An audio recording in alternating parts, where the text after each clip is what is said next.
it's me, JPLX24, and today is April 9th, 2022, a day after the Sonic movie came out, and as you can see, I'm clearly ready to watch this damn movie. So I decided, why not just make a YouTube video about my experience watching the movie. So yeah, my ride's gonna be picking me up in a couple minutes. My boy Max and Sam are gonna be there, and you know, some other people there as well.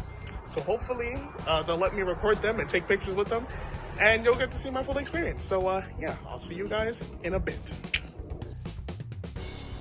Get the fuck out the car. You already know what's up. You already know what's good, homie. What's going on? Yo, what's going on? Y'all see this guy? This dude has been holding it down, taking me to movies. Yo, shout out. What's your name, kid? Max. This is Max. Good friend of mine. I really hope the camera got our faces, but he's right, gonna be. We gotta go because we gotta go to 7-Eleven. We gotta get some snacks, and then we gotta get to. It's gonna take like 20 minutes to get there. Ah, shit. We better get moving. Yes, sir. Gotta go fast. Know what I'm saying? Let me fucking stop before I kill myself. Yo, we got some goons with us. We got Max, obviously the chauffeur. What's your name? Tori. We got Tori here. Oh, with the tails back, but you already know. Got the fucking, hold on. We got the Sonic backpack as well. Shout out to Tori. And we got Knuckles. Sam's money is in here because I'm giving this. Sam's money is in here. Oh, this... how my friend dressed to watch it. That's fucking sick. That's sick though. Nice. That's a whole ass cosplay. That's a beautiful design right there. And he had like a little pillow that he put in his stomach to get the belly. Alright, so we are going to be seeing the movie eventually. We're just waiting for the person who is paid for all our tickets to get here. Look at that giant ass fish. How did I not notice that? You didn't see that? You walked right past it. No, I did. I saw the tiny one right there, but no. So hopefully it'll be good.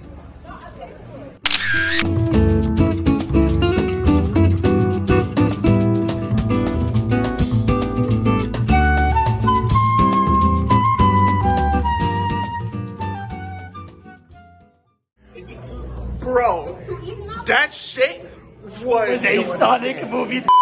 10 out of 10. Sam, what did you think? Yeah, it was fantastic. I give it, Tori. I think it's an 8.5. It's an 8.5. 8.5? 8.5. How was it not a 10? I'm just messing with you. It's a 9 to me.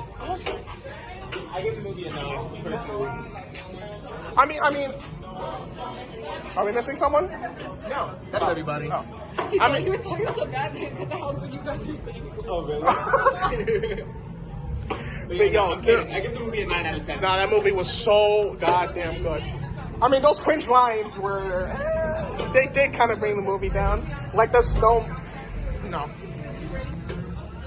Yo, Max, what did you think of the movie? It was alright. It was like an 8. I give it an 8. I thought it was a fucking 10 out of, dude. Oh my, I love it. That's it?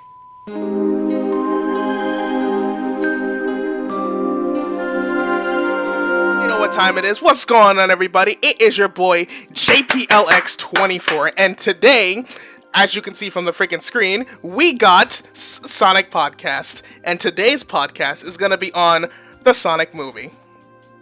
And I watched it on Saturday with a good couple of buddies of mine. Shout outs to them. I love them all with my whole heart. And speaking of my friends I love with my whole heart, I have two of them here to do the podcast with me. So guys, why don't you introduce yourselves, please? Okay, so you guys may have accidentally heard my voice a couple of seconds earlier, but don't worry, I had my you name muted. Is oh, good call. I'm a professional. My name is Sam Animations, and I have a YouTube channel and an Instagram. You guys could totally follow those, but I am also a pretty good fan of Sonic the Hedgehog, and I always have been my entire life. Up next. And I'm Tori. I don't have a YouTube channel, but I've also been a fan of Sonic since I was 12. So not ever since I was a little kid, but I'm neurodivergent, so that shit stuck. That's fair, that's fair. Actually, now that you bring that up, let's discuss like our first ever experience. Like, how do we first know about Sonic? Since we're on the topic of this, and I probably have a shit ton That of was fan fiction. what. Fan fiction? That wasn't how I found out about Sonic, but I found the thing is I used to find these clips that were like really bad fanfics, just like little clips of fanfics written by like kids, and I would just look at those on Google Images on like my Nook, and the funniest ones were always Sonic. So I was like, let me look up a funny Sonic fanfiction, and it was actually a good one, and I was like, these characters are interesting, and eventually I just listened to like I Am All of Me and His World, and then I just got super into Sonic. It was fanfiction. That is a beautiful story. Thank you for sharing with the class. Sam, how about you? It was either Sonic X or Sonic's Quest for Power. How old were you? Sonic's Quest for Power was a fan animation on Newgrounds, and I was around like 5 or 4 years old. I was You really were on young. Newgrounds at 4? I mean, Yeah, I was I don't know too. how I got there. Oh my god. So that's your story? And let me talk about mine. Once upon a time, there was a little black young boy born in the year 2002. 3 years later, he gets introduced to his cousin. His cousin had a PlayStation 2 in his room. Every single Friday, he would go downstairs and see what his older cousin was up to. And one day, he would decided to play a little video game that released on the PlayStation 2 called Sonic Heroes. And little JPL was intrigued by this game because it looked extremely colorful. So I decided to walk up to him and be like, yo, can I play, my dude? And funny enough, he actually said no. He said no. So I would just watch my cousin play Sonic Heroes all the time until one day, finally, he decided to let me play with him, and I got my ass kicked in Sonic Heroes. But, that was probably my first ever experience with, Sonic the Hedgehog himself. But what really got me into him as a fan, I want to say, because, I already knew about Sonic at the time thanks to Sonic X, but what really got me into him, the character and the brand and all that, was Sonic X. Like, Sonic X, I don't know what it was about that show for me growing up, but that show just did something for me, That was, my, awakening, I guess. So, yeah. I feel like it was like that for a lot of especially, Sonic younger Sonic fans, too. Was that all of our gateways? Sonic X? Sonic X? Yeah. Probably. Maybe. Sonic X is what really got me into the show. It was really got me, and yeah, Newgrounds same. fan animations. For me, it was also Sonic X. It was the first ever anime I completed. That was always embarrassing. Honestly, I think it was my first ever anime. Same here, actually. I remember because you go first, Sam. 4Kids would always air it up to the end of the show, and then it would start from the beginning. So that's how I know I finished it. Right. That's crazy. I was gonna say something about Sonic X, but I just forgot. Oh, right. And I just lost it again. Okay, you know what? We're getting off topic. We're not here to talk about freaking Sonic X. We're here to talk about the second Hollywood feature film that actually has the greatest opening weekend of any video game movie of all time, Sonic the Hedgehog motherfucking 2. Guys, holy shit, that movie fucking sucked! I don't know why you keep on playing your viewers like this. Because I like to throw false information on purpose to get myself attention. I don't actually do that, please don't believe me. But, nah, the movie was fucking goated as hell. I loved every single moment of it. To put a long story short, I absolutely loved it. What about you guys? It was so fun. I think it outclassed the first movie in pretty much every single way possible. Oh, absolutely. I'm gonna be honest, I forgot the first movie even existed. I don't remember any plot points from it. The only thing I remember was the baseball scene that they did. I forgot about that. I just remembered the scene in the bar. You, I rewatched it, so I kind of remember everything. you know, I don't think I've ever rewatched the movie from start to finish, other than the first time I saw it in theaters. I saw it once, and that was all I needed, if I'm gonna be honest. I still haven't rewatched it fully. I did just because my girlfriend had not seen it yet, and she wanted to, and I already invited her to Sonic 2, so, you know, she's like, okay, we're gonna watch that first. We're gonna watch Sonic first, and then I'll let you see Sonic 2. So we watched it on Friday, literally the day before. What a simp. No, I'm just kidding. Anyways, so I guess we could just go scene by scene. So when the movie starts out, you know, we see Eggman or Robotnik on the Mushroom Planet. You know, like he's doing like he's doing that. What was he doing again? Because like he was like making that what was he? He was trying to make tea. Yeah, he was trying to make that like mushroom tea or mushroom coffee or whatever the hell it was, and you know, I thought that was funny. But eventually, later on, like what was it? I think he like just fell asleep or something like that, or he got knocked out, and all of a sudden you see a ring portal open up, and you see those freaking like, I don't know what it was, like those freaking like random humanoid type characters. I was wondering who the hell they were. Did you guys think that, or was that just me? I was a little confused too. No, I was confused. I was just like, are those echidnas? Because they didn't look like echidnas. Were they? Actually, I saw a video.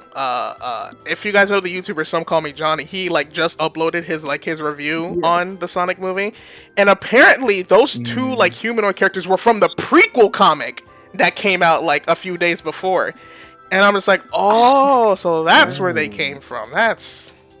I would not have. Yeah, me neither. I should go back and read that.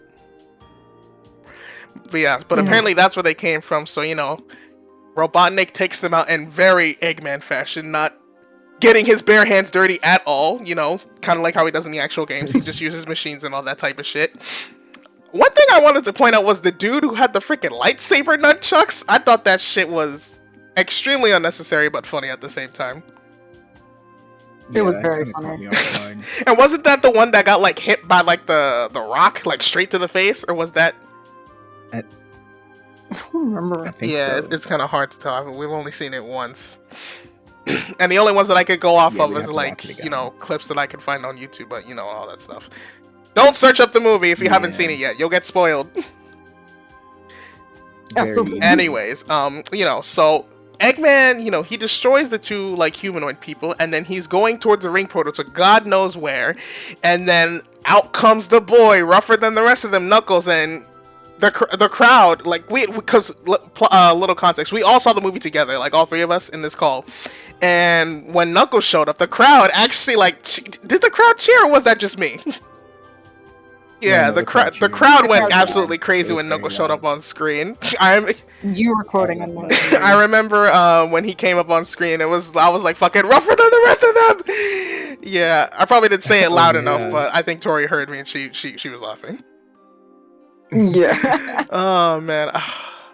But yeah, so Knuckles comes in and then he sees Robotnik with the Sonic quill, and he's just like, "Where did you get that?"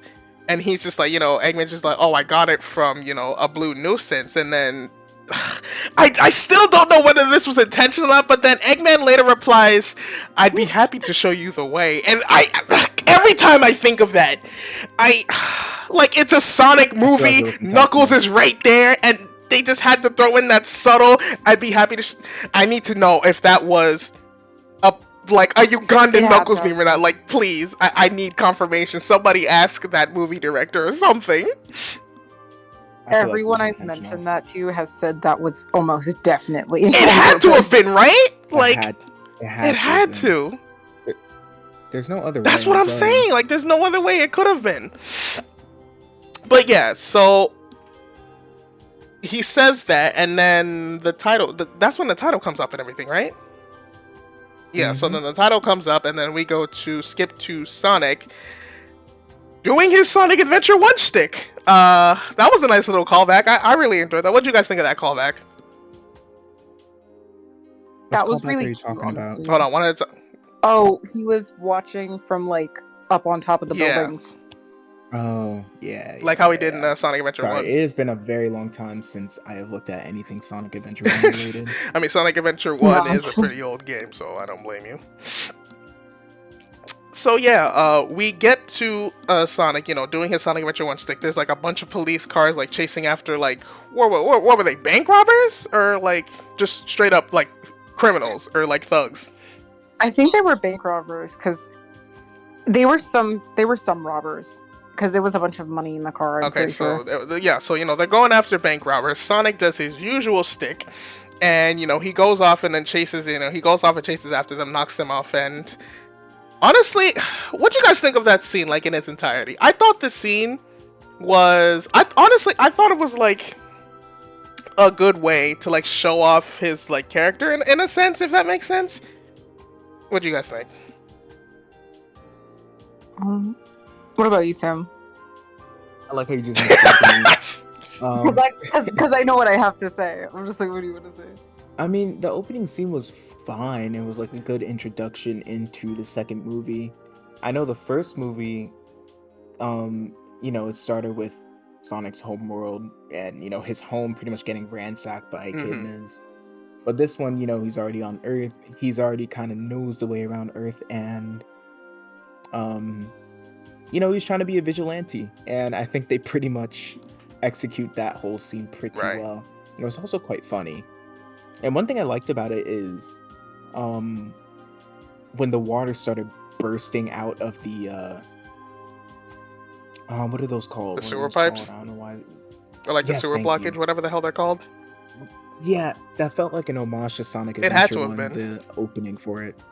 Just the way it was all set up. I found there's one thing cool. There's one little nitpick before you say your thing, Tori, is that when Sonic was driving the thing and they noticed the lady just crossing the street without noticing, why did she just stop in the middle of the road? Like that one part is always, but like really you see the car, if you see the truck, it probably could have been that she was distracted on her phone. But even still, like you're on your phone and then you see a car that's approaching you, you would like.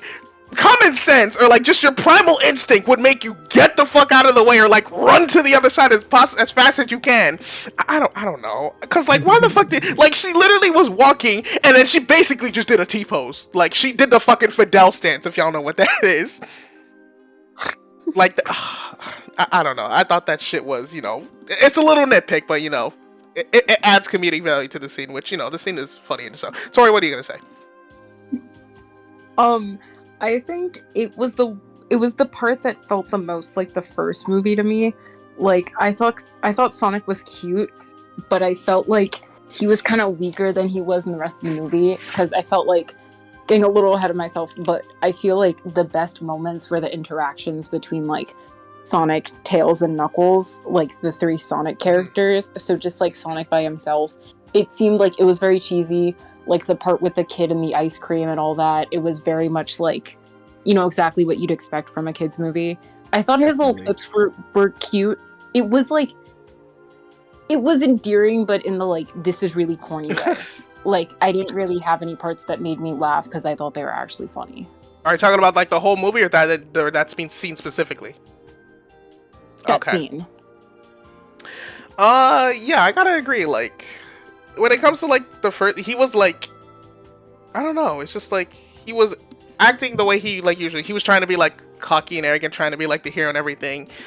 Homie's been reading too many superhero comics, thinking that he can do all that shit. But I think it's also a good way to show that like his actions do have consequences. Because like literally like after that scene, he was on a fishing. He went on like a freaking fishing trip with Tom.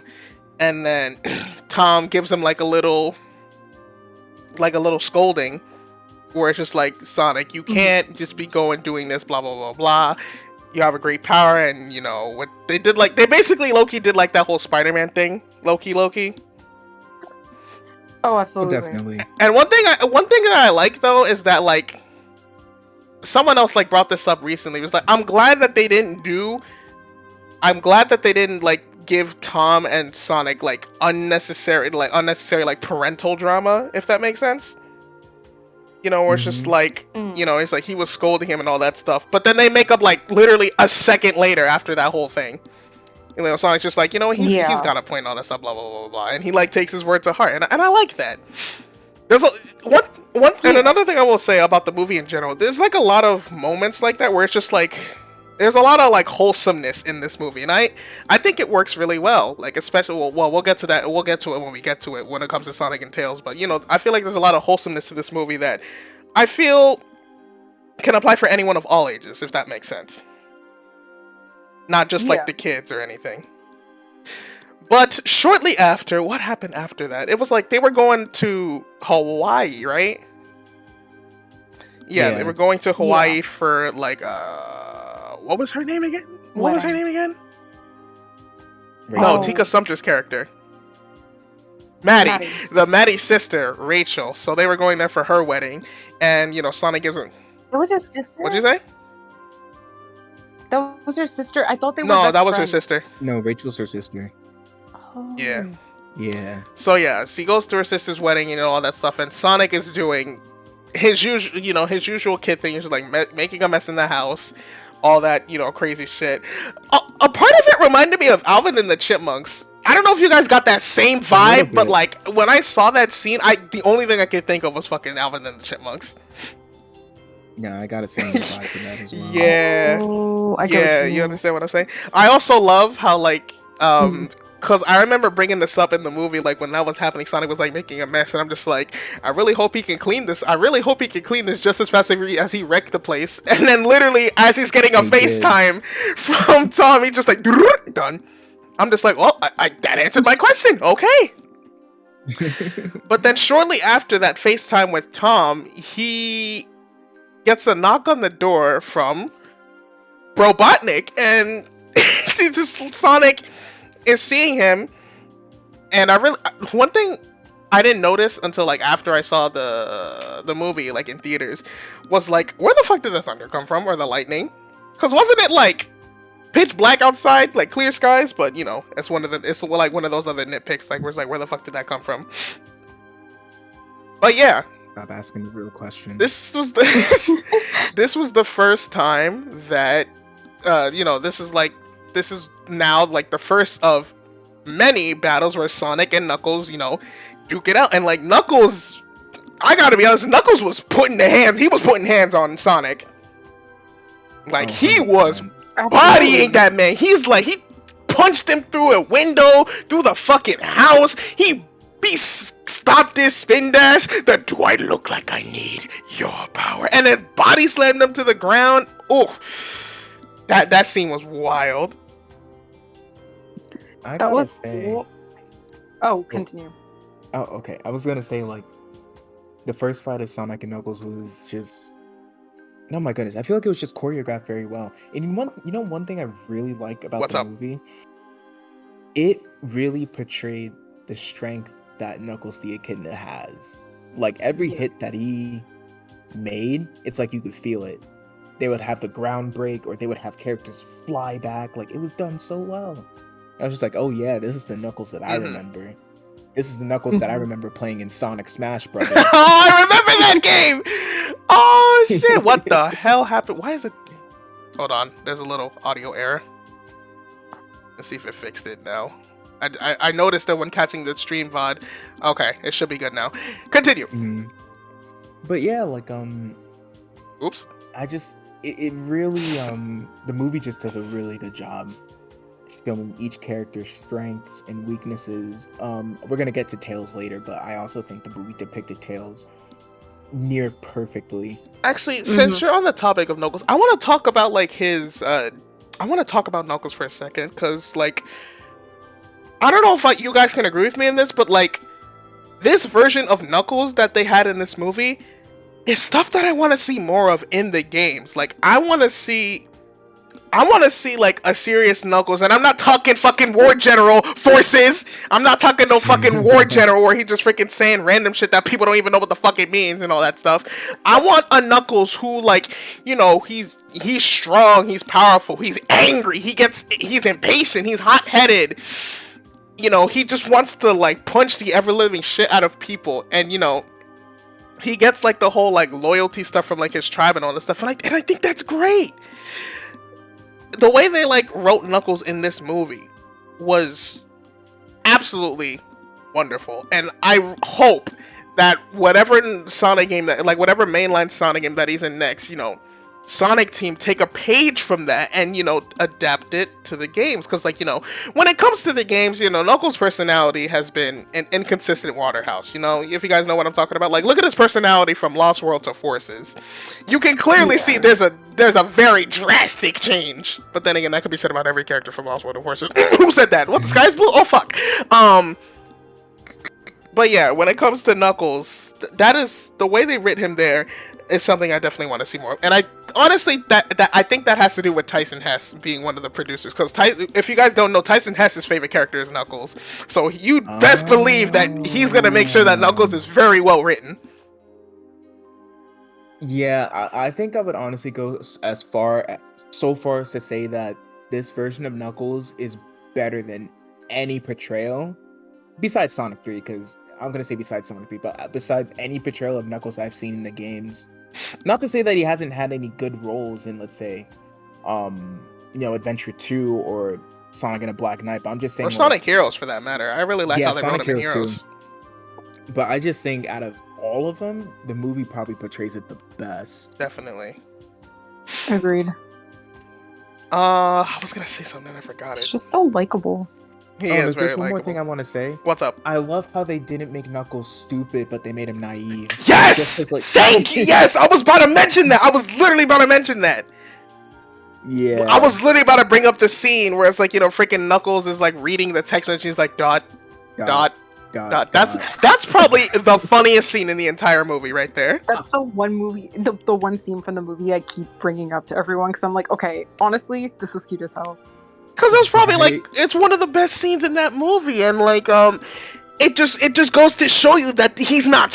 It just goes to show you, just like, you know, he's not straight up dumb, but he's just like, you know, he's just like new to all this, you know, new to all this, like all that stuff. And I think that the way they highlight that was brilliant, because in the games, because in the games, like in the game canon, it shows that, you know, he's been isolated for so long guarding the Master Emerald that like most of the social norms and stuff that, like, you know, all the other Sonic countries and all that and all the other characters are accustomed to, Knuckles isn't the brightest when it comes to that. And I think he highlighted that perfectly with that text message scene. Like, that's literally all I can think of, and it's beautiful. Mm-hmm. It also totally helped with Idris Elba's performance, because you could just tell he was having fun and he wanted the character to be taken seriously, but also just like, I don't know, because like he has a daughter and she's like college age, but she also likes Sonic, and you can always feel that sort of like love from people's performances, you know? It was just really nice. I also think it helps that I think I saw Idris Elba for a Sonic 2 promo. He even said that he liked Sonic the Hedgehog too. I think even though I've seen that. Even though like by the time Sonic was out, I'm pretty sure he was a young adult, but the fact that he still liked it is probably a reason as to why his performance on Knuckles was just superb. I freaking loved it. One thing, excuse me. One thing I will say though, and I'm probably gonna get like some hate for saying this, but his voice was very hit or miss for me. I'm sorry. I agree. No, I don't. It's not so much. See, here's the thing. It's not so much of the voice itself. It's the accent that's throwing me off. Cause it's like, you know, 1 second he sounds like one accent, and then another he sounds like in one scene he sounds like just a deep, I don't know, deep strong American, and then it's like in other times I just can't tell what like nationality he's trying to represent with his voice, and it bothers me so much. No, I actually. Now go ahead, Tori. I've been talking a lot. Just like because they were trying to go for the tribal thing, and I feel like in general that was kind of hit or miss in the movie with how they were trying to like go about that. So that's probably why they had that a little wonky. Also, I think with him trying to do like the serious and stoic thing, I loved his performance, but I feel like there were times where like it felt like he was just speaking in the voice, because maybe it was like a difficult voice for him to maintain, because I think he went through like a few different voices before they settled on one, but just at times it sounded a little wonky, and it might be because he wasn't like used to it or it was like hard. That is true, because this is the first time he's voiced a video game character. I feel like you know, despite, you know, like me loving Idris Elba to death, you know, like I love like him as an actor and all that stuff, I feel like it would have been better like if they had chosen like an actual voice actor for Knuckles. Because, like, Ben Schwartz, he actually has done voice work, if you guys didn't know about it or not. Do you guys know Randy Cunningham, Ninth Grade Ninja? He did the protagonist of that show. Yeah. And he was also in DuckTales. Yeah. So it would have been... I think Ben Schwartz was the weakest performance out of them. Really? Really? Yeah. Wow. I felt like the others seemed more into their roles. Ben Schwartz just felt like, I don't know, it felt like going through the motions for me. Would you say he did better in the first movie? I think, from what I remember... I feel like it's more or less the same for me. Yeah. I think the thing that gets me is, like, I guess with, like, what people would say about Roger Craig Smith, where it's, like, in serious moments, his voice just feels so off because it's trying to be, like, you know, the fun stuff. So when he does it, it sounds like forced. Like, when, like, with what happened to Tails later in the movie and, like, you know, him showing concern for him and everything, it didn't feel, like, as serious, just, like, with Sonic's reaction because of him. Because the animation showed that, but his voice just didn't really. It didn't. And I felt like the other characters did a better job with that. Also, one thing I noticed, it's one thing I noticed from, like, after watching it in the theaters, he seems to have trouble screaming at Sonic. Because, the scene, this is kind of jumping ahead a little bit, but, like, the scene when Sonic and Knuckles are fighting in the Labyrinth, or the Emerald Shrine, before, like, you know, when Sonic's doing that close-up, like, where he has his fist out, that scream that he lets out, it doesn't give me, it just sounds like he's not giving much emotion, like, he's not doing, like, you know, I'm not expecting, like, a fucking Super Saiyan scream or anything, but it's like, you know, just show a little bit more emotion, like, show some anger, show some, like, I don't know, because it just felt like a random, just like, and all that stuff. I'm just like, bro, where's the energy? Well, do you think that might be because of voice direction? Because I'm certain that Ben Schwartz has done some very strong roles. I think that just, you know what the problem, I think that just comes with playing the role of Sonic the Hedgehog, because a lot of the other voice actors have problems screaming as him too. Like, Roger Craig Smith has trouble screaming as him. I mean, Jason Griffith did scream at Sonic, but that fucked up his voice. And I think he nailed it, though. I mean, no, Jason Griffith screams at Sonic are, like, one of the funniest things, you know, especially when he did that Werehog scream will probably be the funniest scream in Sonic history. But, like, I don't remember much of Ryan Drum. The only thing I can think of with Ryan Drum is that fucking but that itself doesn't really feel like a scream. So I really think it's just like the character voice direction that he's given. I think it is just a voice direction. So off-topic question real quick. What's up? For the Sonic movie over in Japan, do they have, like, the actual Sonic voice actor voicing him? No, it's somebody different. Oh, it's somebody different? Okay. Yeah, I think it's like a popular Japanese actor, because I know it's not Junichi. Okay. Just wondering. But yeah, going back to what we were talking about, you know, Sonic and Knuckles fighting each other, and then, you know, all of a sudden, Tails runs them over. And Tails runs him. I thought that thing was funny. And I like how freaking Tails is just like, hurry and get in. And it's just like, do I know you? But then again, I don't have a lot of options, so let's roll. And then they just fucking take off. Bro, Knuckles in that chase scene was low-key kind of scary. Like, if I was a kid, I feel like if I was a kid and I was watching that, I would be terrified of Knuckles. Because something about the way he was chasing him in that scene, the way he was fucking pissed about that. Yeah, it was fucking, it felt kind of primal in a sense, if that makes sense. I think they did a good job at showing that he is almost as fast as Sonic, which is why he was able to keep up with the speeding car. I remember you guys were freaking out about that. Yeah. Oh, yeah. Also, I remember a funny thing. Remember that truck that that water truck that he managed to run through? Turns out it didn't say Seaside Hill. It said Splash Hill. You know, from Sonic 4. And I don't know if that was a dig at Sonic 4, but I find that even more hilarious because it's like, you know, it's a Splash Hill truck and Knuckles just fucking bashes through it. I remember watching Some Call Me Johnny's review and it's just like, you know, he was probably pissed off that he didn't end up being in that game, so he just fucking destroyed the truck. And I thought that was funny. Because originally, in Sonic 4, because you know how they have like episode 1 and episode 2, they were gonna make an episode 3 but they canceled it, and that was where Knuckles was supposed to be like part of the playable characters, but they canceled it. So he's like, "You didn't put me in Sonic 4. Take this fucking water truck, kaboom!" and all that stuff. Yeah, so that was funny. But yeah, after Wait, that, can I say, oh, can I say one random thing about Knuckles? what's up? Which is I wish the "Do I look like I need your power?" I wish they did it in the movie the way they did it in the trailer.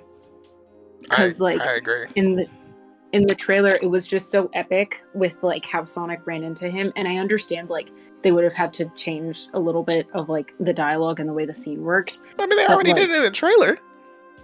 Exactly. It's like just because like the trailer was cut up and everything, but it was just like the way that, because that line was so good, and especially in that moment, that was such a good establishing thing for Knuckles, and it was just really casual in the actual movie. Oh my god, I noticed such a good. That's such a good point, because he just said it like as he was walking towards him, right? Or did he already punch him through the house when he said that? Eggman was just like right there, and he was just like, "Do I look like I need your power?" And then Sonic did the thing where he like ran into him, but that moment was just silent. And I felt like it wasn't epic enough, like they didn't have enough of like a big score happening for it to just be silent when they had the option of having that line instead. That was just bugging me the whole time. It was probably this would have been so cool. It was probably done to like hype up people to watch the movie, and it worked. Like it worked, but like, you know, in the movie, you know, it could have been left in the movie. I agree with that completely. But going on after the scene, what happens next? So like if I recall, so like they swerved Knuckles off of the highway, and then he's holding on for dear life. We watch him climb for a little bit, and Eggman, or Robotnik I should say, you know, he sees Knuckles just like hanging on for, he's not really like hanging on, he's kind of just chilling on that wall, just like he's just like, oh well, I guess this is my life now.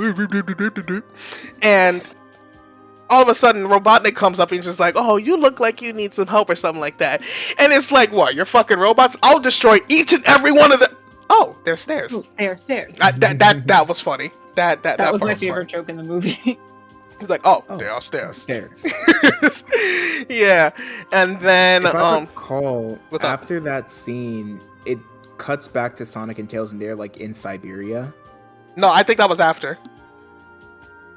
After the chase scene, right? I think it was after. No, I think it was after the stairs moment. Oh, ow! I hit myself. Are you okay? Are you okay? Yeah, I'm good. Don't worry. But yeah, I remember Eggman. He called something down. He like called the giant pod like to him. Oh, and and that's where he got the robots from, and that's where the stairs moment came from. So yeah, and all that stuff. If you can't cross, you'll be lost. Shortly after, what happened after that scene? I'm having trouble remembering. Was it the? Wait, what about the scene with Sonic and Tails in the car? Did you guys not have any thoughts on that? We talked about it during the Splash, when we were talking about the Splash Hill joke that I was explaining. We didn't get too specific as to what they were talking about. I don't remember what they said, because I remember, like, you know, I remember how, like, he ran Knuckles over, he said, "Get in," he's like, "Okay, I don't know who you are, but I don't have a lot of options," and that's all I remember. I just remember them screaming for dear life, trying to get Knuckles off of their shit. Well, Resident Tails stan, remember that scene really well, because that was when, Tails was telling him, like, "Oh, hey, you're Sonic the Hedgehog," and he was telling him like that he was such a big fan. Yes, I remember. Yeah, and he mentioned like, "Oh, you know, on back home they think that I'm a freak," and he was like, "Can you guess why?" And Sonic was like, "Is it the two tails?" He was like, "Yeah, but I saw you on Earth, and I saw like what happened when you were playing baseball, and that's when he said that he had essentially been watching everything that happened in the first movie." Yeah. Fucking and he stalker. was like, "You taught me that being weird and being different is okay." No, that was during the that was after the dance. That was after the dance battle. He said that. Really? I thought he said that in the car. No, because like the part where it's like, "Is it the two tails?" That was in the car scene, but the part where it's like, "It's okay to be weird," that was after the dance fight. Yeah, that was after the dance fight. Oh, my bad. You kind of blended the two scenes together, but regardless though, I'm pretty sure Sonic and Tails driving the car and then them being in Siberia, I think those scenes were back to back. Yeah, anyway. I feel like I want to say they're back to back. I need to go back and watch that movie again. Y'all try to see it next Saturday? No, I'm just kidding. I wish. But I do need to rewatch that movie though. I would love to. But yeah, But, skipping, if you don't mind me skipping forward, I was actually gonna ask, what do you guys think about the dance battle and the whole character arc that happened between Sonic and Tails? that was probably one of the best moments in the entire movie. Absolutely. That was one of the greatest moments in the entire movie. I think Sonic and Tails. See, I'm biased, but I feel like Tails and his character arc and everything, I feel like it was a little less developed than it has been in like the games. Like it felt like a little bit rushed, but it was still really, really good. Right. I know what you mean, but it's like I kind of can't blame him because you have a 2 hour and 2 minute runtime. Yeah. How much can you squeeze? But with the amount of time that they had, I felt like they were able to give Tails a decent arc, not a perfect one, but it was a good enough arc that I mean, if we're gonna be honest, if we're gonna talk about the 2 hour and 2 minute runtime, if they really wanted to focus on Tails, they could have got rid of that whole fucking wedding scene. Like, if we're being honest, because that part was the weakest part of the movie for me, and for a lot of people too. Apparently, I was watching I guess I'm weird, but I did kind of like it. I mean, yes, it could have been shorter, but I did like it. I feel like that part is when they focused a little too much on the humans, because like Sonic wasn't there like at all. Right. Yeah. Even though the movie is called Sonic the Hedgehog, which is something a lot of people give Sonic 06 a lot of shit for. Fun fact. Mm-hmm. But yeah, that whole wedding scene, I feel like I could have done with that. I mean, it was a great introduction to Gun. That was a whole thing. And that one scene where like even the priest had a stun gun in his Bible, I thought that was one of the funniest parts of the movie as well. That was hilarious. That shit was great. But jumping back for a second, there was one part I wanted to mention. When Tails tells Sonic that you are probably the one who knows the whereabouts about the Master Emerald, and Sonic is like, I don't know about a Master Emerald. What you're talking about? It's like something the Owl people in the Echidna tribe have been fighting for years. He said it was a bedtime story. Oh yeah, he said I thought it was a bedtime story and all that, like as it being a myth and all that stuff. And yeah, I felt like that was a good, I don't know, because it's been so long since I played Sonic Adventure in the lore, but like I feel like that was a good way to like introduce the Master Emerald, because I don't remember how it was in Sonic Adventure 1. I apologize for not remembering it, but the fact that like it was created by the Echidna tribe, it was able to turn your thoughts into power, and they've been fighting over it for centuries and all that stuff, and then like the Owl people took it away and the Echidna tribe wanted to go back after it. It's also it's a good way to give Knuckles the Guardian role, making the continuity, keeping good to the source material, and 2, it's just like a good origin for the Master Emerald in general.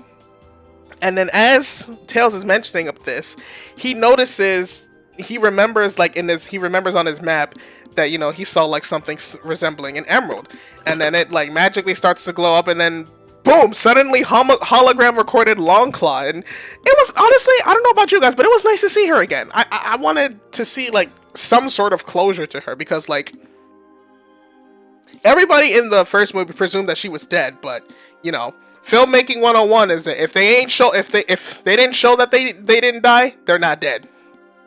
Well, yeah, it was implied that she was dead, right? It was implied, but it was never shown. And the rule is, if they didn't show them dying, they ain't dead. Oh no, because Sonic was like, he was just like, I miss you, Longclaw, and like the feather came down, and this was just her being like, didn't she say something like, if you see this, I'm gone? Yeah. I think it's more likely that she's dead, but you're not wrong. Like, there is the possibility that she could be alive, but from the way the movie is hinting at it. By the way, speaking of Longclaw, did you guys actually know? Did you guys ever see the deleted scenes for the first movie? There was a deleted scene. Yeah, there's like a shit ton of deleted scenes. Like, there's one where you're not gonna believe this. There's a deleted scene where Wade tries to hit on Rachel. Say that again. There was a deleted scene where Wade tried to hit on Rachel. Oh. Wade, the cop guy? Yeah, the cop guy who was taking over for the week. It tried to hit on Rachel. And there's an animated scene there where Longclaw and Sonic actually escaped to Earth together.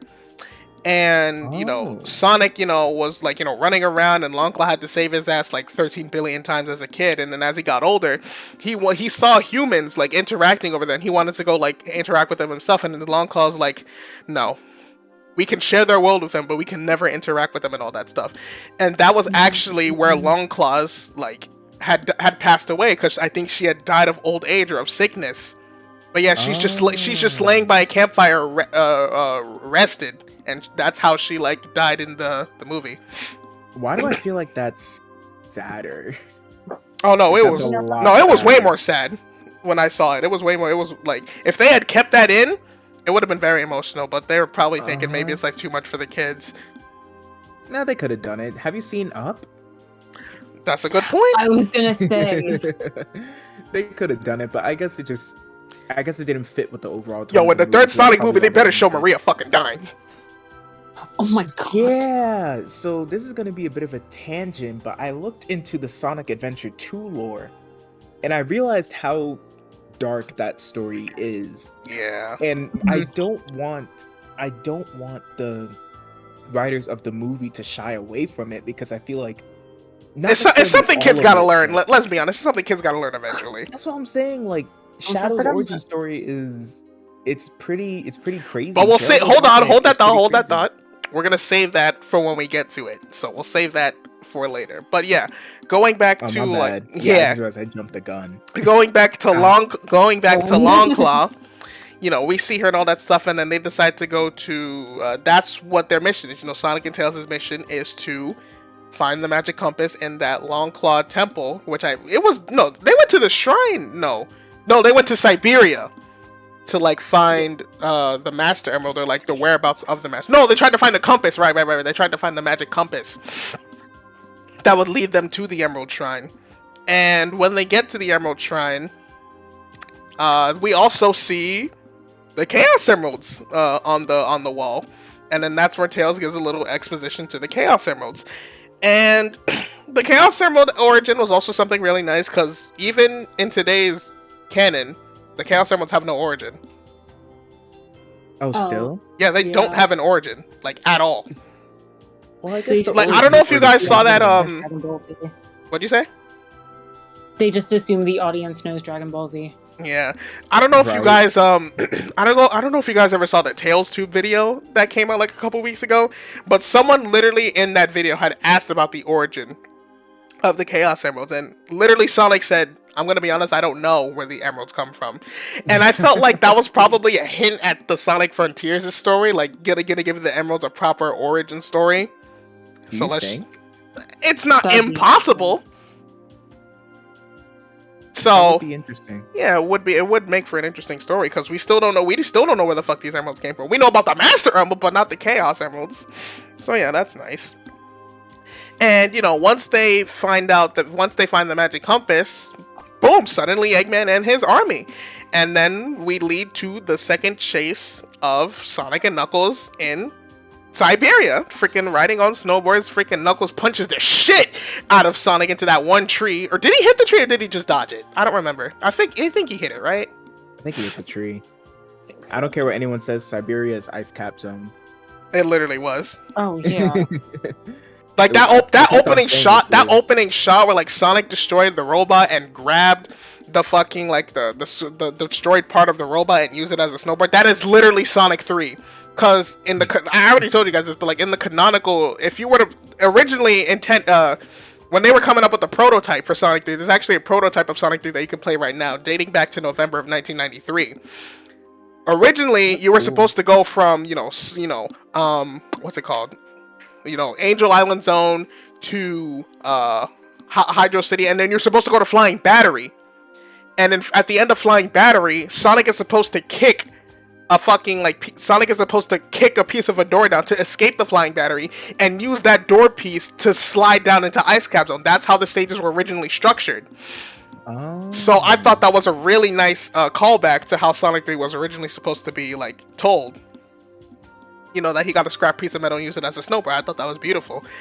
And when we get to this scene, we get a little bit of a hint of how Sonic and Knuckles like eventually become friends, because I forget what they were saying. Oh, Knuckles was explaining his origin story about how, like, you know, his family like was getting his Echidna family was getting ready for a war, and then Knuckles' father said, "Your time will come, but it's not today."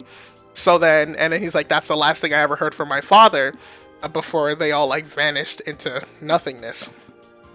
And you know, Sonic kind of, you know, Sonic shows a little bit of empathy towards that, because he can kind of feel the same way. Like, you know, both of their families were gone, and you know, they had to fend for themselves growing up.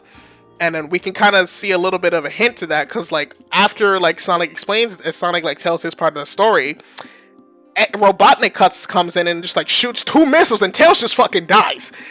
And then once he flies off, we kind of see Knuckles showing like a little bit of like, he gives like a face to Sonic where he's just like, like he can start to like relate to Sonic more as he was explaining his story. But then Eggman had to go and ruin like the freaking bastard he is. Anyways. Yeah, I think before that didn't he get upset because Tails caught up with Sonic and then shot like a trap at Knuckles? Yes, exactly. Yeah, he did. Yeah. But then, you know, Tails didn't know that. He was just trying to protect. Yeah. He didn't know the context. He literally just showed up there and trapped him. He was like, "You fucking traitor," and all that stuff. It's like, no, Tails, stop. But no, it's too late.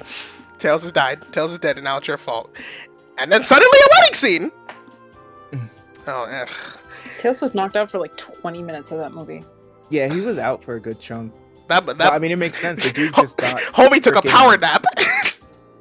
Bro would have died from what his. Well, like, bro should have died. He got 2 missile explosions to the face. The thing is, he got that, and then when they landed in Hawaii, Tails was still like buried in the snow, like for a little bit until they pulled him out. Oh yeah. Yeah, like from the ring, they had to pull him out, and like he presumably was barely breathing, I think. Well, hedgehogs and anthropomorphic animals can breathe in space, so what matters anyway? Yeah. One thing I will say though is something about seeing Tails getting blown up and unconscious makes me think like it makes me kind of think of like in moments when like we're in the other piece of Sonic media where Tails just gets absolutely fucked up for no reason at all. Like, what are you doing? Homie will literally just be vibing in the corner, and then he will just somehow in some way get fucked up by something. And I felt that was like, I don't know if that was a reference to that, because the 2 moments that spring to mind are like when Tails and Cosmo are running from Shadow in Sonic X, and then, you know, Tails is trying to protect him, you know, being the good boyfriend that he is. He's just like, "All right, Shadow, I've had enough of you." And then freaking Shadow just like, you know, he shuffles to the left a little bit, throws a backhand, and Tails gets absolutely fucked up by it. And then, you know, Tails tries to grab him. Homie just he like shrugs his arms back, turns around, freaking smacks him in the face. Oh my god, poor Tails, man. He did not deserve to get fucked up like that. I don't know how much time I have, but I think I have like another 40 minutes. Alright, then we should probably wrap this up quickly. I'm pretty sure we have enough time. No. We're like halfway through already. Yeah, literally. Actually, we skipped. What's up? We skipped a very important. Yeah, I was just about to mention, like, we skipped the dance scene, and it's not really. You didn't say anything about Stone either. Oh, that's right, Agent Stone. Okay, well, let's talk about Agent Stone first, and then we'll talk about, you know, the Sonic and Tails moment. What about Agent Stone? Mean Bean. Also, the Mean Bean coffee, and then look, man, I'm gonna say it. I'm gonna say it. Agent Stone definitely has a crush on Robotnik. Like, come on now. That's what I said. They made him gay. The thing is, I saw so many people on Tumblr shipping the 2 of them, and like the guy. I'm just like, it kind of sucks because that is completely one-sided. Oh yeah, yeah, no, because he worships him so much, and like even in the second movie they showed it even more. Like Eggman was willing to just toss him to the side, but this man was like putting the 2 of them with like hearts in coffee. Yeah, he was picking out outfits. Josh was freaking out over the maid outfit. Was that they showed? Because like I thought it was a punk rock outfit that they showed. Oh yeah, they showed a. They showed a. Because like everybody was saying that they showed a maid outfit, but I didn't see it. The only thing I saw there was the classic Robotnik and then the punk rock outfit. Yeah, in between those, he scrolled past a maid outfit. That's what I thought you were freaking out over. No, I was freaking out about him looking like classic Robotnik. That's what I was freaking out over. Yeah, that's what he was freaking out over. Oh, The classic Sam, outfit. did you see the maid outfit? I did. It was either a maid outfit or like something else, but like I think it was a maid outfit and it was really funny. It was a maid outfit. Yeah. And then, but yeah, no. Agent Stone definitely simping over Eggman. We know this. Hashtag make Robotnik gay.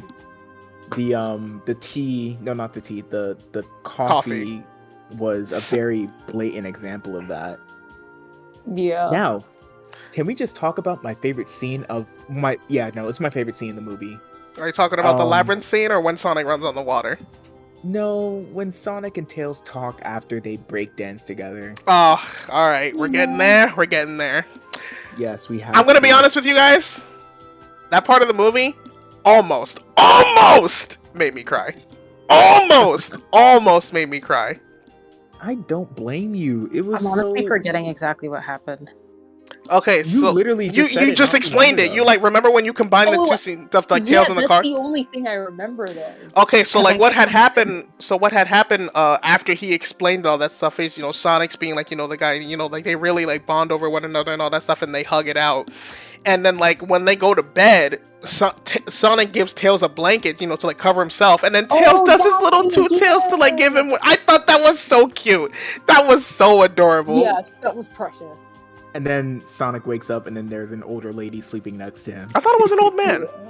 No, it was an old lady. Dude, I'm not gonna lie. I like half expected like Robotnik to show up, just be like, "Morning, Sleeping Beauty." And I honestly, I would have. Imagine. That would have been such a mood killer, though. I'm glad that they didn't do that. Like, it really was so sweet. I feel like it really showed how much Sonic matured from the first movie to the second, and another thing that I think it also did was that solidified Tails' character arc in the movie, which, like Tori said earlier, it was pretty short, but it was still done very well. But I feel like that, and look, a wise man once told me, it's not about how you start, it's how you finish. And the way they like ended off that, I feel like they ended it off beautifully, because like... Absolutely. I thought they started and ended it really well. Because like, Sonic, Tails has always had like, Tails has always like looked up to Sonic, even in the games like he was bullied at a young age. He like took inspiration from Sonic, he was watching him and all that stuff, and then like Sonic found out that he can actually keep up with them. He's just like, I guess you could tag along with me, but like the two like relate to one another, and then like they can like Sonic can understand his emotions. Tails already looks up to Sonic, and then Sonic can understand how Tails feels. Like the fact that he's an inspiration to him gives him like an older brother role. And even though they're not like brothers, I always thought of the two as brothers because they're so close. I always thought of like Sonic as the older brother, Tails as the little brother, and all that stuff. Oh, and absolutely. It kind of like resonated with me personally, I want to say, because like it reminded me of times where like when my cousin would come over and we would play the games. Like usually my cousin was like the person who would like stop me from doing all the dumb shit. He was like my older brother before he moved away, so that scene resonated with me personally. Oh, it was very cute. Yeah. I've always liked the different times where they've shown like how their friendship started in like Sonic X and stuff. Just the idea of, like you said, Tails looking up to him, and I like the way they had him like as a fanboy kind of. And like one of my favorite things was how he kept saying like only Sonic the Hedgehog can like do this, and then when he saved Sonic, he was like only Sonic the Hedgehog needs this much saving. And I was like, there you go, he's officially the sidekick now. You know what I like too? What's up? Tails was scared. I like the fact that he was scared, but he got over his fears, unlike Sonic Forces. Oh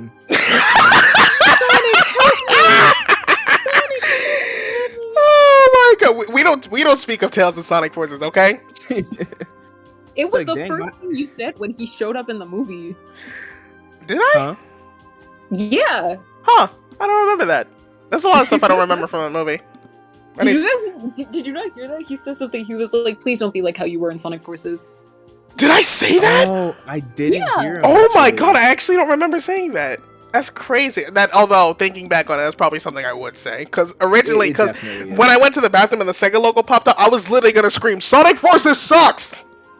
Mhm. And I'm so glad. I mean, I'm mad that I didn't get to do that because I just had to use the bathroom. Oh fuck me.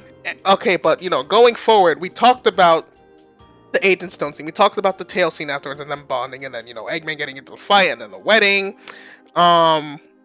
What's next? It was we can like briefly go over the introduction of Gun.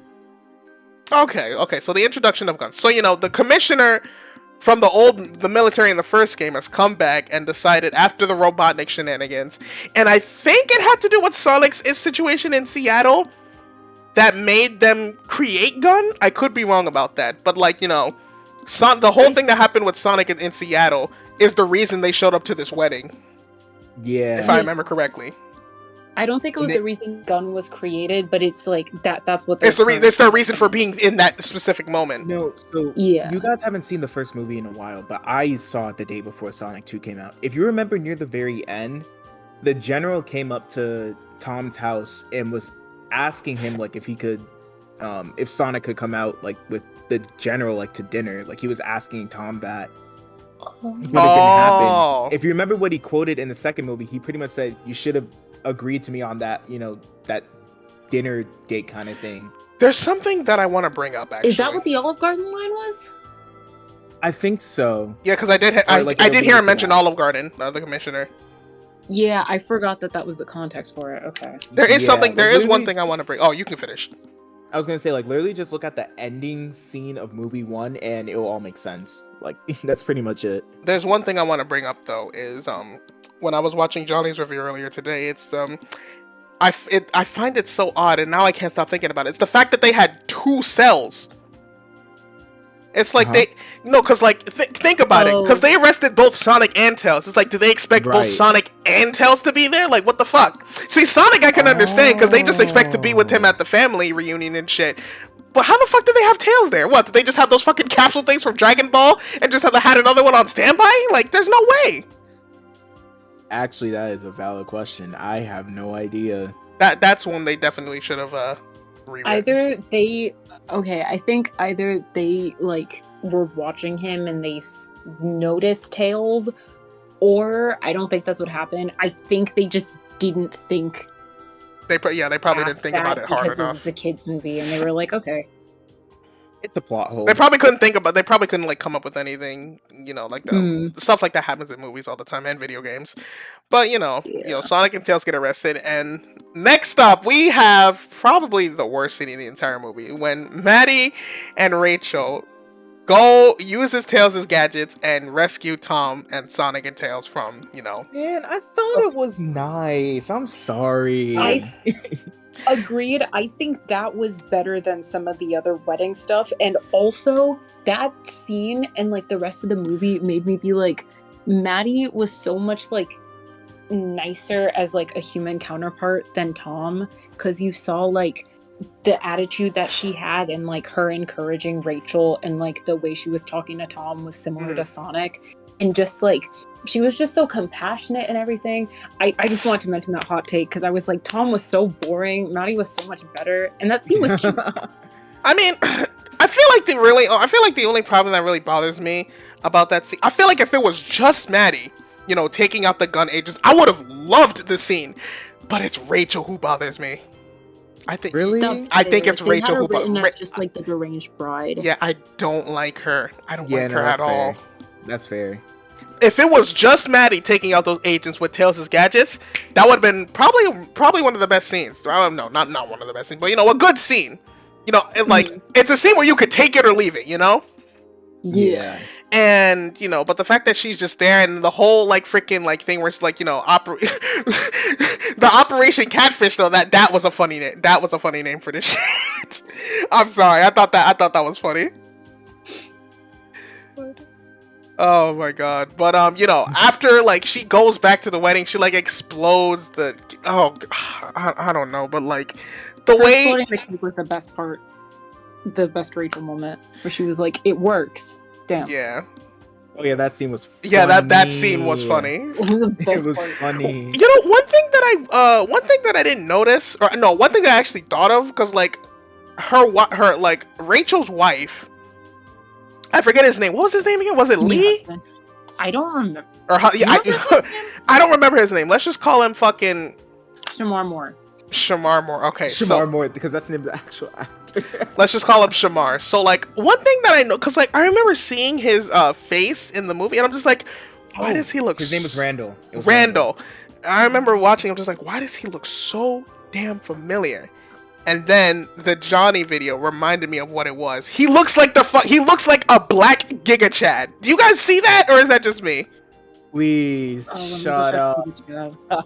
Cause I'm like, why does he like? Cause like I'm thinking, cause I remember watching the movie and seeing the promos. I'm just like, I'm thinking about just like, where do I? What does he? Giga Chad? Yeah, Giga Chad. I'm just like, what does he remind me of? No, cause that's funny. But yeah, that's just one thing I wanted to. This is one thing I wanted to mention.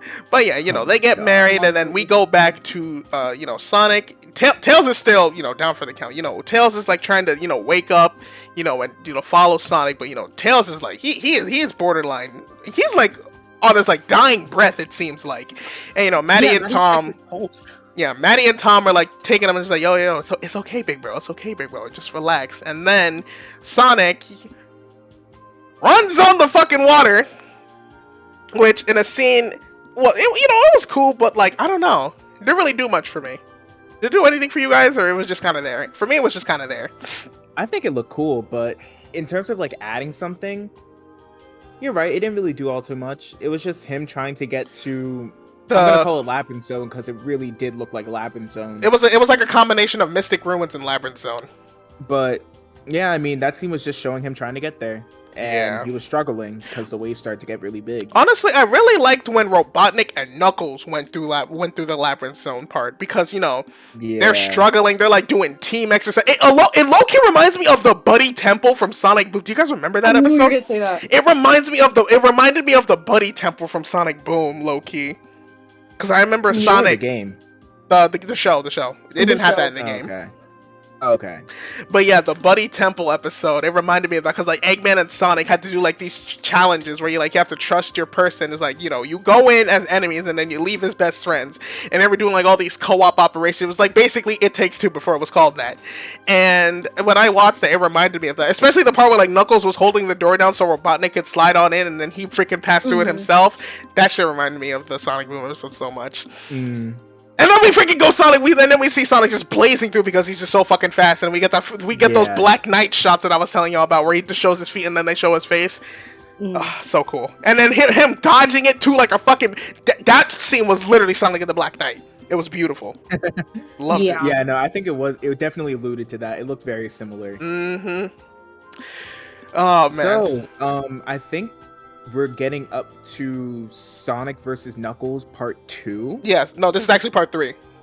Part 3. Oh yeah, because Part 2 is the ice cap fight, and now we get to the this was probably one of the best part. Honestly, I would say it's the best part of the entire movie, because the animation in the animation in those things was absolutely amazing, dude. Like, especially the only downside I have, and this is something that I mentioned earlier, the only downside I had was just Ben Schwartz's voice performance in some of those lines. Yeah. Other than that, it was amazing. Sonic like doing the bounce bracelet on Knuckles. It probably wasn't the bounce bracelet, but like, just him just like going back down and going back up.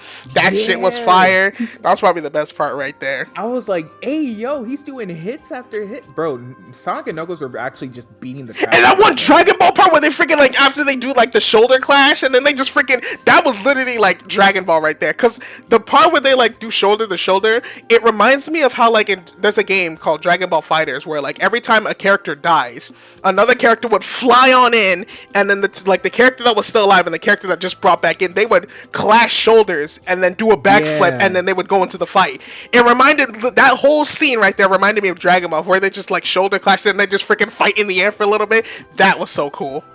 It reminded me of SA2. Reminded me of like the cutscene with Sonic and Shadow like crossing each other, and also the opening cutscene. The opening Yeah, cutscene? and Yeah. the Shadow and Sonic rival battle in Generations. It reminded me of that with like the bouncing off of each other. Mhm. Right. Yeah, that thing was absolutely insane. And then, while Sonic and Knuckles are fighting each other, Eggman decides to take the Master Emerald for himself. And did he like absorb it? Because I don't remember what happened to it after he just kind of like He did absorbed it and he absorb it. became green. And then he became like ridiculously powerful, which I was just like, okay, this is a different take on how the Master Emerald is typically used, but I liked it. Actually, someone's done that before. Who? Taken the Master Emerald and use it to like supercharge themselves. There was a boss fight in Knuckles' campaign in Sonic 3 where you fight Mecha Sonic. Oh, And you're right. in Sky Sanctuary, you would fight him in Mecha Sonic, and then he would get on the Master Emerald, and then he would supercharge himself, and that's what turned him golden. And right. he did that I'll as so. Yeah, crush you. yeah, he did that. It wasn't the Chaos Emerald. That's a different storyline. You're right. Yeah. So and then, Robotnik, all of a sudden, which I think we can all assume is Chaos controls his way into Agent Stone's office, with Wade being the ridiculous fuck he is. I don't know what the hell he's doing. So Wade goes in, and he goes in, and then he's just like, I don't remember, because like I remember he had the manual for the Death Egg robot, but I don't know if that was literally before, during, or after while he was making the creation. Do you guys remember like what the manual was? Like, did he have the manual before or after like the robot was being That made? Stonehead? No, not the Stonehead, but like remember in the scene with the Death Egg robot where like he'd like smashed the plane with the mustache, and she's like, "Whoa, how did you do that?" Agent Stone's like, "I read the manual," and he shows like the Borderline Genesis logo of the instruction manual. Oh yeah, it was because the thing is, Eggman had like yelled at him before because he was just like, "Didn't you?" Because he was stumbling, and he was like, "Didn't you read the manual for this thing?" And then that's what that was like the payoff to that joke where he found the manual, which was very well done. That was perfect comedic timing. Mm-hmm. Oh, and there's actually very much a Genesis manual. There's also one thing I want to mention, but going back for a little bit after that whole scene, Knuckles is stuck underneath the giant pillar while the labyrinth zone is collapsing, and Sonic saves him from drowning, and then Knuckles saves him from drowning, and then they throw sand at each other, and then those two become friends. I feel like, because like I knew it was like I wanted it to happen, I felt like I knew it was gonna happen too, but I feel like that one scene, it didn't hit as hard as Sonic and Tails, and I don't know if that was intentional or not. But that's just how I felt like when it comes to Sonic and Tails versus Sonic and Knuckles' bonding. You guys know, you get what I'm saying? Yeah. I mean, I think that's honestly what they were going for. I mean, perhaps maybe, but I felt like it could have been just as impactful, if not even more, with Sonic and Knuckles. You know what I'm saying? Because it felt like, now you have a point. You know what? They were probably like running out of time, and they really wanted to get like the final scenes in. But like, I felt like it could have been just as powerful as the Sonic and Tails one. I think they didn't mean for it to be as much as Sonic and Tails, but it definitely... There were just a lot of things where it felt like they were like, okay, we're hitting this beat, let's just get this done, and then there you go, like, check off the scene. That's kind of how that one felt, because it was just them, like, like exposition dumping about, like, oh, our similarities by losing our family and stuff, and, like, I don't know. I mean, it was kind of hinted at, like, or earlier when, like, during the Siberia fight, and then like after Eggman was taking the Emerald, and all those kind of stuff were hinted at it. But I feel like if they had combined them, it would have made for like a powerful like bonding moment. But beggars can't be choosers. So him crushing Sonic's hand was absolutely funny. Yeah, because he just learned how to handshake, and he just absolutely destroyed like two people's wrists. Oh, that was funny. And now we're getting into the big shit. And if anyone here is still watching the stream and still hasn't seen the movie, but for some godforsaken reason you're here, we're about to get into some major spoiler shit. So if you want to go see this movie for yourself, leave now. I'll give you 5 seconds. All right. So now that they're gone, the Death Egg robot. oh well. At least I didn't spoil the major. At least I didn't spoil the major part because the Death Egg robot was in the trailer. It's fine. That was in the trailer. Oh, I didn't even. Oh, Yeah, no, they did show the Death Egg in the trailer. Yeah. I am so glad I missed a bunch of the trailers. So we get to the Death Egg robot terrorizing Green Hills, I like and the way it was constructed. oh yeah, it was great. It was like very. I wouldn't say it was just like the one in Sonic 2, but you know, it was like a nice homage. You know what I'm saying? Definitely. It was a lot bigger than the one in Sonic 2. I mean, we don't know how big it could have been because, like, we look at the games like in Sonic Generations or Sonic 2. We don't know how big it could have been because, like, both of those took place on the Death Egg, and who knows how ginormous? Because, like, the way they portrayed it in that movie, see, like, because the thing is, like, when it comes to a video game and it comes to a movie, you can at least, like, feel that it was ginormous, but you can never really feel that in a game because, like, you've never seen, like, a gigantic robot that huge before, so you can never, like, relate to it. And it wasn't in a realistic ass setting, so you can't feel like, wow, this thing must be huge. Like, cause like when you look at Sonic 2, you saw the Death Egg robot, and it was only like maybe like 2 inches or like 5 inches taller than Sonic on the TV screen. Yeah, it wasn't that much bigger than Sonic. But when it comes to the actual movie, you know that like Sonic's like 3 foot. That thing was like fucking 70 feet tall, and you could like with the movie, you could actually feel like, holy shit, this thing is ginormous. Maybe they could have both been that same way. Perhaps it was just hardware limitation too. Yeah, thinking about it. Oh yeah. Yeah, because another example, because like when you think of like another good example to bring up when it comes to like the size difference as like technology advances, think of Chaos and perfect Chaos in Sonic Adventure. Because like, you know, in Sonic Adventure, he looked big, but in the final boss, but he didn't necessarily feel that way. But in Sonic Generations, that motherfucker was intimidating. Like that man was scary. You know, fun fact, that was actually how Perfect Chaos was actually supposed to be originally designed, but you know, hardware limitations made him look ghetto. Hardware limitation. And so I will say though, if they somehow managed to do that in Generations, if they managed to do the Generations version in Adventure, I'm pretty sure kids would have shat bricks, because I definitely would have. But yeah, going back to the Death Egg robot and all that stuff, so they go to an empty fucking field after destroying a mountain highway. But I'm wondering, like, how did Tom and Maddie get there? Because I know they took the car, but, like, the highway... Because, like, they were fighting in, like, a highway that had just broken out. Did they, like, travel through the underworld or... Not the underworld, but... Detour. Yeah, probably. That part's never really explained, but, you know... Because they had, like... Didn't they take a... No, they didn't take a military truck. They just, like, evaded the military, I guess. Mm-hmm. And the military wasn't really there when Sonic, Tails, and Knuckles was fighting. Oh my god, how can we forget? We have to acknowledge the team up mechanic. You know, when Sonic, Tails, and Knuckles were just like, look, we're not heroes. Sonic Hero. We'll sing that song later. But you know, it's crazy. I like how, you know, it's like, look, separately we may not be able to defeat him on our own, but there's 3 of us. Your speed, your intelligence, and my speed. And, dude, I felt like a kid again, because, you know, Sonic Heroes was my first ever video game. It was amazing. I love that scene so much. Also, if you somehow, if you guys are ever on social media, that is the one image that you see everywhere.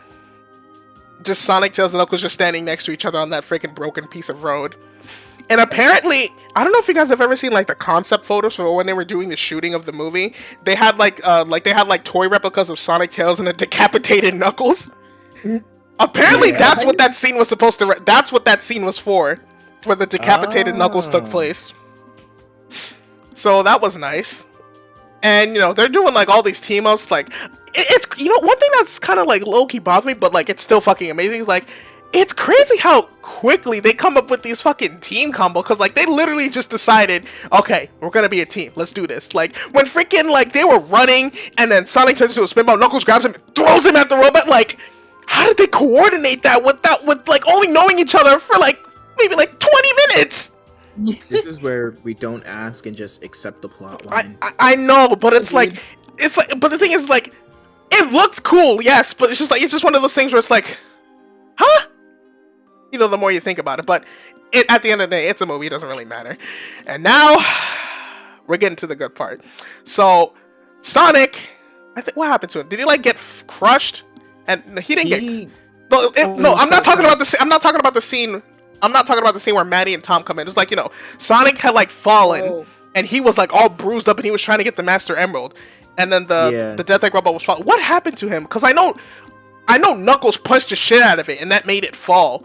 But didn't Sonic like just barely dodge it, or did he actually get hit by it?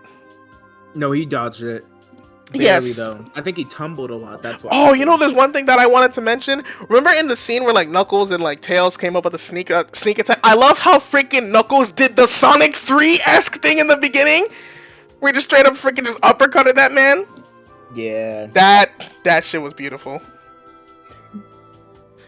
Oh, okay, so the Master Emerald falls out, they all fall out, and everybody's all bruised up and dirty because that's fucking like what, dirt or sand, whatever the hell it is. And Maddie and Tom come in and save them. The car breaks down. Did Eggman shoot, or did they just like crash? No, I think Eggman shot at it, but they avoided it, but it caused their truck to flip. Yeah, okay, yeah. I think That that's shit what just happened. kept flipping. They should have died. I'm gonna be honest, they should have died. I don't know. Stop. They should have. No, I don't care if it's a kids movie. They should have died. Ain't no way. First of all, one thing that really bothers me about that scene: one, the car wasn't even totaled at all when it flipped. Two, they should have died. No, Not even the bruise or nothing like that. Like, come on now. Like, No, at least a what little should've bit of. happened- Well, they were a little bruised. It was mainly just like dirt and stuff. No, you know, but weren't, they like, were just dirty. bloody. That ain't no bruise. I need to see like fucking red marks. I need to see some blood spilling. Nah, I need some. They're Like, not gonna put all that blood. You put them like Avengers. nah, these kids gotta learn. What should have happened is the airbag should have gone off. Yeah, you know what? That's another part Mhm. too. Honestly, 'Cause an that would airbag would probably kill Sonic.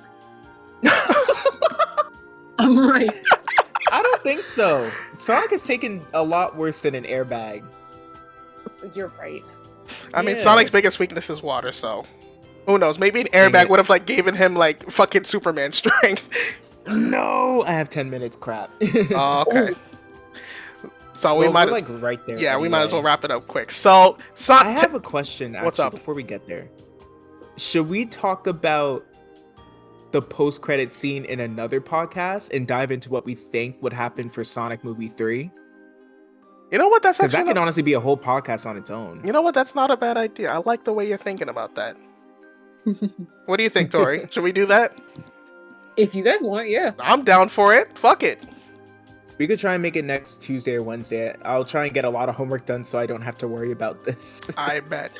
Well, Yeah, but to finish off this podcast, though, we're going to talk about the end of this movie. So, at the end of this movie, Tom and Maddie have like a little bit of moment after the car crashes, even though they should have died. And then the Master Emerald breaks. And then we also see that the Chaos Emeralds were also inside of the Master. It's like all the Chaos Emeralds were like fused and making into the Master Emerald. And, every day, like, they like say their goodbyes, say like, we love you, Sonic, and all that stuff. And then we basically assume that, they're gonna die because Eggman was about to stomp on them. But lo and behold, you see the Chaos Emeralds start to move, and then they get a little bit glowy, and then all of a sudden, you see the badass motherfucker, Super Sonic, come on through and save them from getting crushed by... Oh my god, Super Sonic coming in. I'm so glad I didn't get spoiled from that, because when Super I Sonic freaking did. went... Well, no one cares about you. Anyways... So, dude, when Super Sonic came on screen, I fucking flipped. I was going, I know. I'm just like, what the fuck? They're putting Super Sonic in the Cause like I didn't expect it, even though I should have, because they talked about the Chaos Emeralds, but I didn't expect it. And then fucking Super Sonic, I went. My inner child literally fucking took over. It's like, it's Super Sonic, dude. I went absolutely insane. Oh, we know. Yeah, you guys were literally next to me. You guys saw me, and the theater went absolutely bonkers when Yeah, Super the theater Sonic went came up. nuts. They went The theater went crazy. I heard Alex, the guy, the Alex actually Yeah. went crazy too. I remember Max was like watching him as Super Sonic came up. Max was like looking at Dom and just like, I need to move to a different seat or something like that. Yeah. So, just a bit of context. It was a party of 6 that we all went to the theater, and 2 of our friends weren't really into Sonic like that. So when they saw us like flip out and freak, they were just looking at us like a little weird, like not in a bad way, but just like it was just like, Huh? It's like I don't know. It's like I don't know what's going on, but I'm gonna pretend to be excited with these guys because their excitement is contagious. I was looking at your girlfriend because I was like, y'all were freaking out. I wonder how she's reacting. And she was just sitting there like, oh my God. Can you blame us though? Like, what? See, when you're a Dragon Ball fan and a Sonic fan, Super Sonic is the most hype thing of hype things, okay? Nah, no cat. Super Sonic is the most hype of hype things when it comes to Sonic media. So seeing him in the movie was actually insane. And to make it even crazier, they ended it with the fucking Sonic 06 reference. And fucking, Jim Carrey was like, oh, it's like that? You gonna kill me with the Sonic 06 reference, dog? That's crazy. Alright, fuck you then, bitch. And then Eggman dies. Bullshit. Supposedly. Assumably. What the hell happened to Agent Stone? If Jim Carrey retires, then yeah, he's dead. No. That'd be a little funny. I think what they're going to do is, even if Jim Carrey retires, they're probably gonna make maybe a CG. Oh, that could be an excuse to put, like the actual Eggman in the movie. Make him CG and all that stuff. Maybe, which is like someone who does like that though. Actually, what'd you say? I'm not sure they would do that. I don't think they would, but if Jim Carrey ends up retiring, that would be a perfect, reason to put CG Eggman in the shit. Yeah. Or they could do it, or they could do like a whole Batman situation. It's like, Batman doesn't kill the Joker, but every time he does, a new Joker comes in and takes his place. Dude, the possibility for the movie series there's so much potential, especially since they're not following the game chronology. There's so much potential for the movies, dude. It's insane. Literally. Endless possibility. This is what I'm going to say. Super Sonic was a badass from beginning to end. As he is in every single piece of Sonic media to ever exist. Every time Super Sonic is on screen, shit's about to get serious, because I think the greatest thing about Super Sonic, at least to me, is that when he comes up, especially like in cutscenes or like media, shit's about to go down. Like this shit is about to be like, all right, it's like that's literally the one-way ticket to the village, being like, all right, pack up your bags, guys. Pack up your bags. Our job here is done. Time to get our asses kicked and be gone from the sun. That's literally like their final hurrah, getting their ass kicked by Super Sonic. Yeah, that's a wrap. Pack up your stuff, everybody. Super Sonic's on the field. Nope, that's not fair. We out. We leaving. We getting the fuck out of there.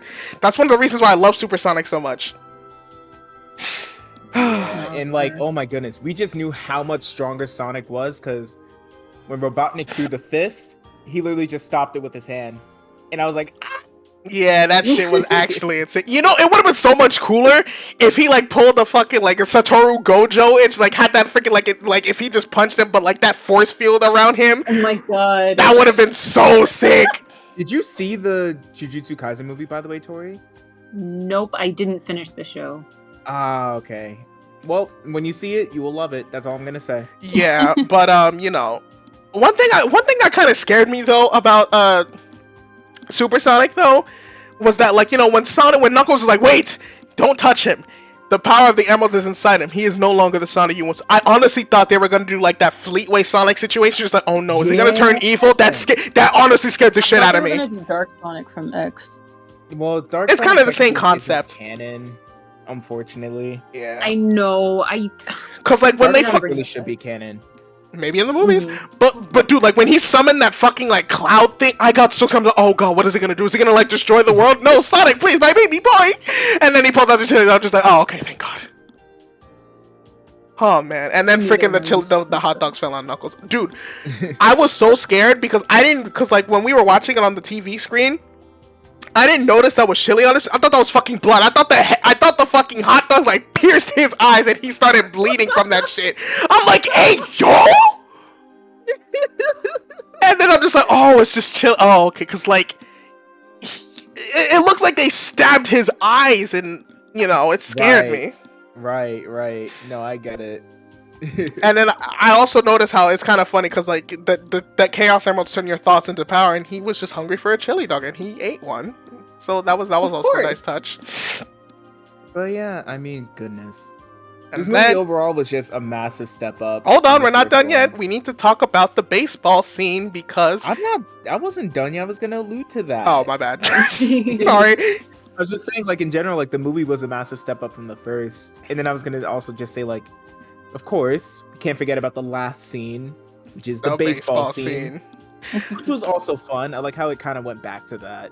One thing that's kind of weird about the baseball scene though is that, you know, Sonic introduces Tails as Miles Tails Prower. He never called himself by Miles. He always said that his name was Tails. Or He probably Probably an I off-screen thing. think he told him that like at another time. It was Yeah, probably maybe. an off-screen moment. yeah, definitely. Yeah. But I love, dude, this is Knuckles' best moment. This whole baseball scene was his best moment. He's just like, but if my journey ends here, why run at all? Like, those moments. I love how he basically, like, when his bit language just becomes basically how Starfire is in fucking Teen Titans. I think that's great. Yeah, the I am having the fun was literally Star. I am having the fun, 100%. and I can celebrate my victory over you if you win Sonic in base of ball. Like that's literally fucking like when I heard the base of ball, I immediately thought of her. And then when you guys said, I'm just like, wow, I'm glad we all think the same fucking way. Oh, but man, that movie was amazing. If you guys haven't seen the movie yet, and for some reason you are still watching this video, why are you watching this stream? Go watch the movie. It is absolutely amazing. Please. Do It's support so this fun. support this movie. I'm literally telling like all of my friends who like kind of know Sonic but they're not as big friends. I'm literally screaming at all of them, go watch this movie. Go watch this movie. You have to go see it. I managed to convince 2 of them already. I actually have this. Nice. I actually have one friend. I don't know if she's watching the stream. If she's watching the stream, I'm gonna scream at her. But Oh, nice going, dude. I have this one friend who like is kind of getting into something. Like she's listening to the music and all that stuff, and you know, like she wants to go see the movie, and I'm just like, go watch that movie, because I need more Sonic fan friends. Anyways, Relatable. but I'm right here. I'm just messing with you. It's like, what? Am I a roach now to you? Hey, But- you said that, and you got 2 on here to do an hour-and-a-half long podcast with you. Yes, and Word. I'm grateful for the. And you know what? Okay, you know what? Now it's time for me to say it. Okay, when I saw this movie, these guys already know how I feel about that day. But when I watched this movie, I needed this because like the week prior to this movie, I wasn't feeling really that well mentally. Like there was some stuff that I was thinking, like I was stressing over like these school assignments. I just wasn't feeling that. I wasn't feeling motivated to stream at all, just like or do anything really. I was just feeling like, what is my purpose in life? You know, I was really feeling like, what the hell do I even do with my life at this point? And when this movie, like when the fact that this movie came out, and I got to see it with these guys, you know, like 2 of my closest friends who are also Sonic fans, and the fact that they watched me, just like they saw me absolutely lose my goddamn mind over every little thing in this trailer. And thinking back on it, I feel kind of embarrassed for kind of wiling out so much. I'm sorry, guys, but you know, like the fact that I got to feel like how I did, like back in the old days when I used to watch Sonic X, I needed it. You know, it was like a reminder why like I keep on living life low key. You know. A reason I keep going is, you know, because my love for my friends and my love for Sonic. It's like and the fact that whenever, it's not very often I get to express my love for Sonic the Hedgehog with friends, and usually, but whenever those opportunities come, they stick with me personally because I don't get to express that. Because you know, like growing up. You know, I was one of those kids growing up, you know, who would always get, like, bullied or ridiculed for liking this, liking that. And, you know, the way I feel about Sonic is, like, something that has been just as big, if not even bigger, as I get older. And the fact that I used to get ridiculed for it all the time when I was little, and the fact that I had no Sonic fan friends when I was younger, is, like, you know, it really, it hits me differently that the fact that I have friends who are just as much as Sonic fans as I am. I have people who like want to see me get excited over this little blue fucking bastard right here who has given me so much happiness and stress I might add, you know, the fact that I was just able to express myself, just feel like a kid again, and doing it with people I loved, it was something that I definitely needed in my life at that moment. And honestly, this day, that day we saw that movie will probably be remembered as one of the greatest moments in my entire life. I'm not crying. I just had to fucking like sniffle because some boogers are coming out. But that was I'm not crying. You're crying. But watching the Sonic movie with these guys will be one of the greatest moments in my entire life. So guys, I thank you so much for sharing that experience with me, and I hope we can do it again and have more memories to come, with or without Sonic, especially when the third movie comes out. We literally will in like 2 years. Yeah, or 3, whenever the third movie comes out. So, but just to give your viewers a little bit of hype, you should give a little teaser into what we'll talk about next time. Yeah, so you already know, guys. If you guys know the schedule, I stream every Tuesday, Thursday, Friday. You guys know how it works down here. So on Thursday, we're gonna be continuing more peak fiction with with Sonic Unleashed, the Wii version. So that hopefully that'll be a fun stream. And next Tuesday, and actually no, on Friday, I don't know what to stream just yet. I think I might stream something different. Maybe like some Persona 5, I still don't know. But on Thursday, we're continuing Sonic Unleashed. But on Thursday, or like Tuesday or Wednesday of next week, we are going to be continuing about what we saw in Sonic 3. And our predictions for like what we'll like want to see, or like some predictions or like expectations we have and like hopes we have for that movie. But with that being said, I thank you all so much for watching. This is JPL. And this is Sam Animations. And this is Story. This is all of us signing out, and I hope you all have a wonderful day.